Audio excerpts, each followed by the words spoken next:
¿Qué tal? Hoy vamos a explorar una de las transformaciones más grandes de toda la historia humana. Un cambio que, de verdad, puso los cimientos del mundo que conocemos. Estamos hablando, claro, de la revolución neolítica. A ver, pensemos en eso por un momento. Para nuestros antepasados, esa era la vida de todos los días. Una vida de moverse constantemente, de seguir a los animales, de buscar qué plantas se podían comer.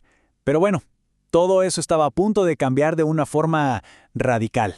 Y aquí lo vemos súper claro, ¿no? El antes y el después de esta historia. A la izquierda, la vida en el Paleolítico, nómadas, siempre de un lado para otro. A la derecha, el nuevo mundo del Neolítico, sedentarios, ya con la capacidad de producir su propia comida. Este es el salto gigantesco que vamos a entender hoy. Ok, esta será nuestra hoja de ruta. Vamos a empezar viendo cómo fue esa transición entre eras. Luego nos metemos de lleno con la agricultura y la ganadería.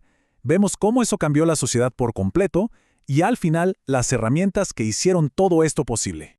Muy bien, vamos a sumergirnos. El Paleolítico fue la etapa más larga, la más primitiva de la humanidad. Pero hacia el final, una serie de cambios en el clima y, sobre todo, nuevas ideas prepararon el terreno para este periodo revolucionario, el Neolítico. Entonces, el punto clave, el meollo del asunto es este. Por primera vez, los humanos no solo estaban tomando lo que la naturaleza les daba, sino que empezaron a moldearla para su propio beneficio. O sea, dejaron de ser solo consumidores para convertirse en productores. El primer pilar de esta revolución fue una idea que parece simple, pero que tuvo unas consecuencias enormes: la agricultura. Fue la observación, el fijarse en cómo funcionaba la naturaleza, lo que les dio la clave para empezar a cultivarla. La agricultura es básicamente el cultivo intencionado de la tierra. Es la gran diferencia entre encontrarse una fruta por casualidad y sembrar cientos de plantas a propósito. Este nuevo control sobre la fuente de comida lo cambió absolutamente todo. Ahora, fíjense en lo interesante de esto. La agricultura no se inventó en un solo lugar y de ahí se esparció. No, surgió por separado en distintas partes del mundo. En el Medio Oriente con el trigo, aquí en Mesoamérica con el maíz y los frijoles, en Asia con el arroz. Cada pueblo aprendió a cultivar lo que tenía a su alrededor. Pero la revolución no se detuvo en las plantas, para nada. Casi al mismo tiempo, los seres humanos empezaron a transformar su relación con los animales de una manera que nunca antes se había visto. La domesticación, ¿qué significó en la práctica? Pues tener carne, leche, lana, siempre a la mano, sin el riesgo y el esfuerzo de tener que ir a cazar. Fue como crear una despensa viviente. Y así, claro, nació la ganadería. El primer compañero animal, muy probablemente, fue el perro, súper útil para cazar y para proteger. Pero poquito después empezaron a domesticar animales pensando ya en la ganadería, como la cabra, la oveja y la vaca, que daban recursos de forma constante. Y ojo, porque los animales eran muchísimo más que solo comida. Su estiércol servía de fertilizante para los cultivos, sus pieles y lana daban abrigo. Y con el tiempo se convirtieron en una nueva fuente de energía para el trabajo pesado. Una auténtica maravilla. Bueno, con un suministro estable de alimentos, gracias a la agricultura y la ganadería, la gente ya no tenía que seguir moviéndose. Por fin, podían quedarse en un solo lugar. Y este simple hecho desató una transformación social gigantesca.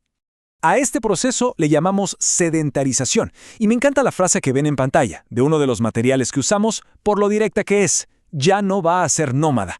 Así de simple y así de profundo. Fue el fin de un estilo de vida de miles y miles de años. Esto fue como un efecto dominó. A ver, si tienes comida estable, ¿qué pasa?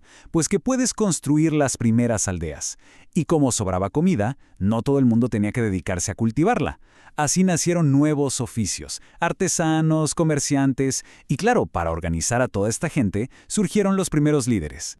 Y esto nos lleva a un concepto clave, la división del trabajo, que va mucho más allá de tú haces esto y yo hago aquello. Por primera vez, la identidad de una persona no venía solo de su familia, sino de su oficio. Eras alfarero, eras tejedora, eras constructor.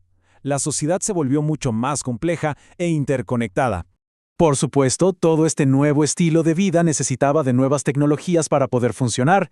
El ingenio humano respondió, cómo no, creando las herramientas perfectas para este nuevo mundo. A diferencia de la piedra tallada del Paleolítico, la piedra pulida permitía hacer hachas y azadas mucho más eficaces. La cerámica fue, fundamental para guardar el grano que sobraba y protegerlo de la humedad. Y el tejido, pues permitió crear ropa más cómoda y adaptada al nuevo estilo de vida. Y ya hacia el final del Neolítico llegó otra innovación que lo cambió todo de nuevo, la metalurgia. Se empezó con el cobre, pero luego descubrieron que si lo mezclaban con estaño salía bronce, mucho más duro, y finalmente el dominio del hierro, bueno, eso ya marcó el comienzo de una nueva era. Esta cita lo resume perfectamente.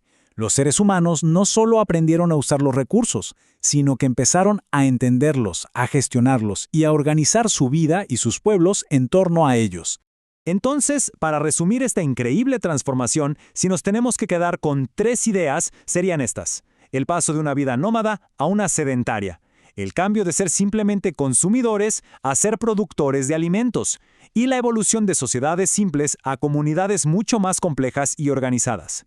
Y para cerrar, les dejo una pregunta para pensar. La agricultura fue la tecnología que redefinió por completo la existencia humana. Si miramos nuestro mundo de hoy, ¿qué invención, quizás el Internet, quizás la inteligencia artificial, puede tener un impacto igual de revolucionario? Ahí se las dejo. Gracias por habernos acompañado.